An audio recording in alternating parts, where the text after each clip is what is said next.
फराज अपने दादा के पुराने कमरे में गया था। वहां उसे एक अलमारी के कोने में एक पुरानी सी किताब मिली। किताब पर सुनहरे अक्षरों से लिखा था, जादुई किताब। फराज ने किताब उठाई और उसे खोलते ही उसकी आंखें चमक उठीं। किताब के पहले पन्ने पर लिखा था, जो भी इस किताब में लिखोगे वो सच हो जाएगा। फराज ने शरारत भरे अंदाज में मुस्कुराया और एक पेंसिल उठाकर लिखा, एक लाल गेंद। अचानक उसके सामने एक चमचमाती लाल गेंद आ गई। फराज हैरान रह गया।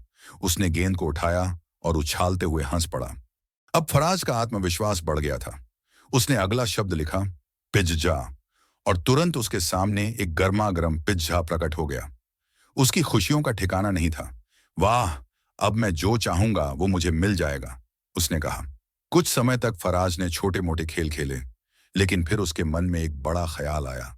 उसने किताब में लिखा, सोने की ईंट, और उसके हाथ में एक चमचमाती सोने की ईंट आ गई। उसकी आंखें खुशी से चौड़ी हो गईं।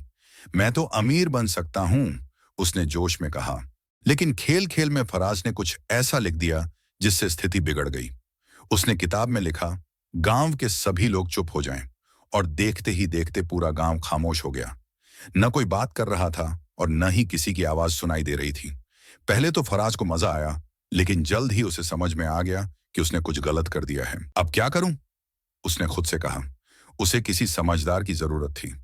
तभी उसे ध्यान आया, अगर मेरे पास एक बुद्धिमान दोस्त होता तो वह मुझे सलाह देता। उसने किताब में लिखा, एक रोबोट दोस्त। अचानक एक चमचमाता रोबोट उसके सामने प्रकट हो गया। मेरा नाम रूबी है, रोबोट ने कहा। तुम्हें क्या परेशानी है फराज? फराज ने उसे पूरी कहानी सुनाई। रूबी ने सिर हिलाया और कहा, हर शक्ति के साथ जिम्मेदारी आती है। तुम्हें अपनी शक्ति का सही उपयोग करना चाहिए। फराज ने शर्मिंदा होते हुए सिर झुका लिया। मैं समझ गया, मुझे सही रास्ता अपनाना चाहिए। रूबी ने सुझाव दिया, इस किताब का सही उपयोग करो और अपनी गलती सुधारो। फराज ने किताब में लिखा, गांव के सभी लोग अपनी सामान्य अवस्था में लौट आए, और तुरंत गांव में हलचल शुरू हो गई। लोग बोलने लगे, बच्चों की हंसी गूंजने लगी। फराज ने चैन की सांस ली। अब मैं जान गया हूं कि यह किताब खेल खेल में उपयोग करने के लिए नहीं है। उसने मुस्कुराते हुए किताब को देखा और धीरे से कहा, अब मैं इसे कभी भी गलत काम के लिए इस्तेमाल नहीं करूंगा। उसने किताब को अलमारी में रख दिया। जैसे ही उसने किताब को अलमारी में रखा, किताब के कवर पर चमचमाते अक्षरों में लिखा गया, सबक सीख लिया, अब किताब की जरूरत नहीं। फराज मुस्कुराया और मन ही मन खुद से कहा, अब मुझे अपनी इच्छाओं को खुद ही पूरा करना सीखना होगा।